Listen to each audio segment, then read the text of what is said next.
తొడుక్కోవడానికి చెప్పులు లేకుండే, వేసుకోవడానికి బట్టలు లేకుండే, చిరిగిపోయిన చెప్పులతోని రోడ్ల మీద తిరుగుతోళ్ళకి బెంచ్ కార్లు వచ్చినాయి. ఒక ఆయనకు ఎర్రవల్లిలో 1000 ఎకరాల ఫామ్ హౌస్ వస్తే ఇంకొక ఆయనకు జన్వాడలో 100 ఎకరాల ఫామ్ హౌస్ వచ్చింది. అల్లుడికి మొయినాబాద్లో ఫామ్ హౌస్ వచ్చింది. వాళ్ళ బతుకులు బాగుపడ్డాయి, వాళ్ళకి టీవీలు వచ్చినాయి, వాళ్ళకి పేపర్లు వచ్చినాయి, 1000 కోట్ల రూపాయల వ్యాపారాలు వచ్చినాయి, వాళ్ళకి ఫామ్ హౌజులు వచ్చినాయి. కానీ మనకు మాత్రం నీళ్లు రాలే. ఆనాడు కృష్ణానదిలో వరదలు వచ్చి అలంపూరు మునిగిపోతే అలంపూరు ప్రజల కోసం బంజారాయిల్స్లో నా ఇల్లమ్మి పేదలకు ఇల్లు కట్టిస్తాను చంద్రశేఖరరావు చెప్పాడు.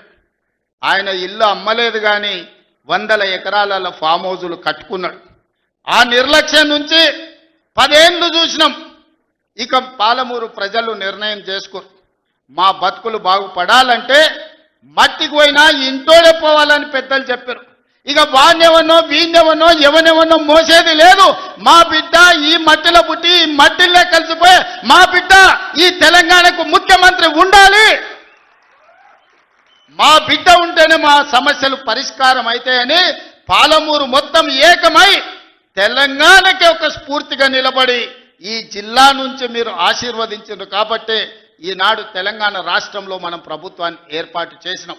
పడవ పెట్టిన ప్రాజెక్టులను ఒక్కొక్కటిగా పరిష్కరిస్తున్నాం. ఈ ప్రాజెక్టుల యొక్క సమస్యల్ని, ఈ ప్రాజెక్టుల యొక్క అనుమతుల్ని ఈరోజు సాధిస్తున్నాం.